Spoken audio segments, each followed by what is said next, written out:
દેશના સૌથી મોટા રાજકીય પક્ષ એવા ભારતીય જનતા પાર્ટીમાં દર 3 વર્ષે સંગઠનની ચૂંટણી યોજાય છે, ત્યારે હાલ સમગ્ર રાજ્યની સાથે કચ્છ જિલ્લામાં પણ સંગઠન પર્વની ચૂંટણી માટેનો ધમધમાટ ચાલી રહ્યો છે.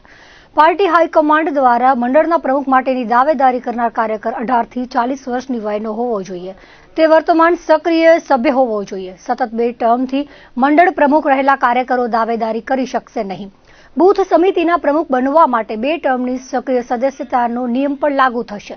ચૂંટાયેલા પ્રતિનિધિઓ કે તેમના પરિવારમાંથી પણ કોઈ ફોર્મ ભરી શકશે નહીં તેવા નિયમો અમલી બનાવાયા છે. દરમિયાન ભાજપમાં નવા સંગઠનની રચનાને લઈ ધમધમાટ શરૂ થયો છે. સભ્ય નોંધણી ઝુંબેશ પૂર્ણ થતા હવે તાલુકા અને વોર્ડ પ્રમુખોની નિમણૂકોની પ્રક્રિયા શરૂ થઈ છે.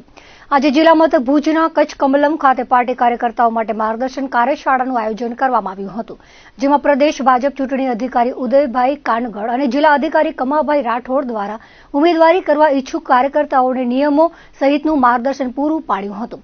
જિલ્લા ચૂંટણી ઇન્ચાર્જ કમાભાઈ રાઠોડે જણાવ્યું હતું કે આજની કાર્યશાળા ખૂબ સારી રીતે સંપન્ન થઈ છે.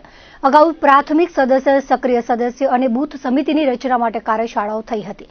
આજની કાર્યશાળા મંડળ સમિતિની રચના અંગે માર્ગદર્શન માટે યોજાઈ હતી. 30મી ડિસેમ્બર સુધી સંગઠન પર્વની તમામ કામગીરી પૂર્ણ કરવામાં આવશે.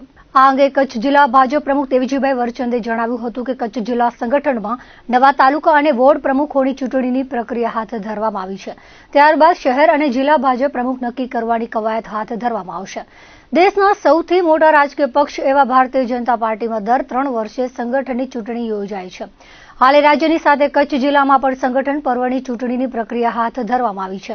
આ કાર્યશાળામાં જિલ્લા ભાજપના હોદ્દેદારો, ધારાસભ્યો ઉપરાંત કચ્છભરમાંથી પાર્ટીના કાર્યકર્તાઓ ઉપસ્થિત રહ્યા હતા. આ કાર્યશાળામાં કાર્યકર્તાઓને ચૂંટણી સંબંધી નિયમો અને પ્રક્રિયાનું માર્ગદર્શન પૂરું પાડવામાં આવ્યું હતું. કાર્યશાળા બાદ આગામી દિવસોમાં ઉમેદવારી પત્રક ભરવાની પ્રક્રિયા હાથ ધરવામાં આવશે. આ ફોર્મ મંડળ કક્ષાએ સંગઠનના હોદ્દેદારો અને ધારાસભ્યો સહિતની ટીમ દ્વારા ચકાસ્યા બાદ પ્રદેશ સંગઠનમાં મોકલવામાં આવશે. ભારતીય જનતા પાર્ટી સંગઠન પર્વ 2024ના અનુલક્ષે આજે કચ્છ જિલ્લાની કાર્યશાળા હતી.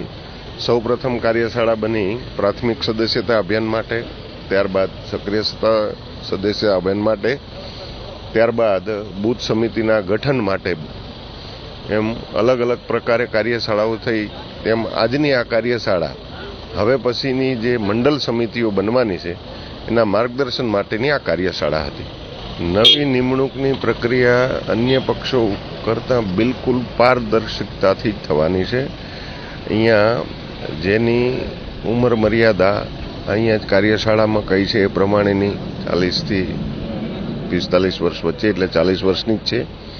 અને જે 2 ટર્મ સક્રિય સદસ્યતા ધારણ કરેલું હશે એવા જ કાર્યકર્તાને બૂથ પ્રમુખ તરીકેની નિમણૂક થશે. એનું અરજીપત્રક સ્વીકારવામાં આવશે અને ત્યારબાદ એનો નિર્ણય લેવામાં આવશે.